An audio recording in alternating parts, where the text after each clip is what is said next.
Hello, everyone. Hope you're doing really well. I'd like to thank you for recommending that film, Leave the World Behind, with Julia Roberts and Kevin Bacon. Although Kevin Bacon's role is only a small role at the end, it's still Kevin Bacon. You know, we still like him as an actor, and everybody else that played a part in that film, they did a really good job. The message it sent out, was it a warning? Could it happen that way? Well, it does make you wonder, doesn't it, about all these 5G masts. Could they let out a hypersonic sound and give off radiation in the future? Well, I don't know. I don't know whether they've been weaponized to that degree. But it was an interesting film.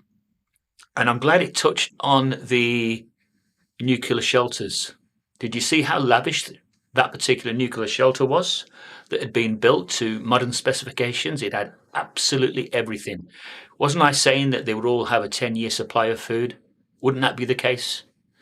They would be able to go in their shelters at the moment that carnage is declared on the surface and leave everybody else to fight it out amongst themselves in some kind of civil war.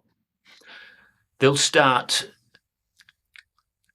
to draw the seeds of doubt amongst the Democrats and the Republicans who don't particularly like each other. And when there's no trust there anymore, I'm sure the two will come to loggerheads. But this will be by design, in my opinion. This is what they want. It's almost as if they're going to get everybody to do the work that they don't have to do. They could do it the traditional way, but why not do it the way that the film suggests? Get everybody to turn on each other, no trust.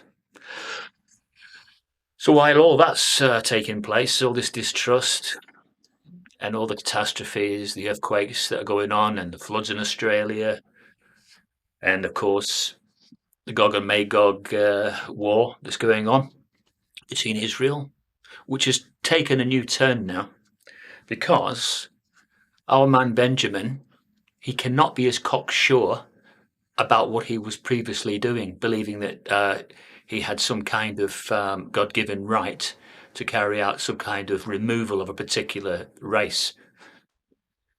Now, a lot of people, right from the onset of this, said it was a mission of genocide, and that's just got stronger. More and more, even the Jordan Prime Minister gave a speech the other day, which has just been covered by BBC News, and he spells it out in no uncertain terms that that's what it was. And more countries are withdrawing their support for Israel because of this man. So I think that Israel won't have any alternative but to remove Benjamin Netanyahu. Otherwise, the support will hit an all-time low. People will not want to be associated with supply of weapons to a country that is carrying out starvation means and such. So, is Benjamin listening? We don't know. Are any of the nations listening? Well, it doesn't seem like they are. But the warning is quite remarkably clear, isn't it? Isaiah 2:4.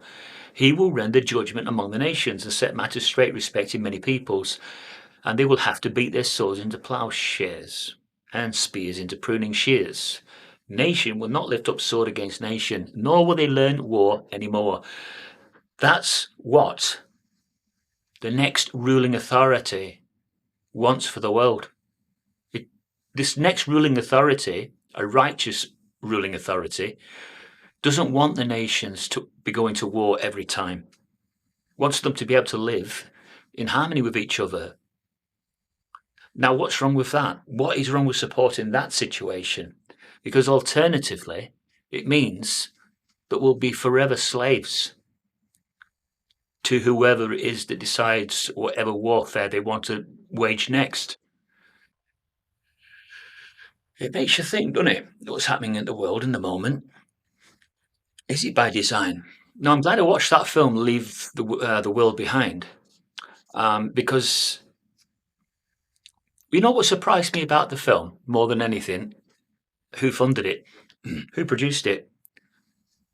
I couldn't believe it that this is part of Michelle and Barack Obama's project. Were they warning people about what they're about to do? Is this where the Democrats want to take it next? Do they want the whole of America to turn against each other and just systematically just wipe each other out? We're going to have to see what happens in the next election.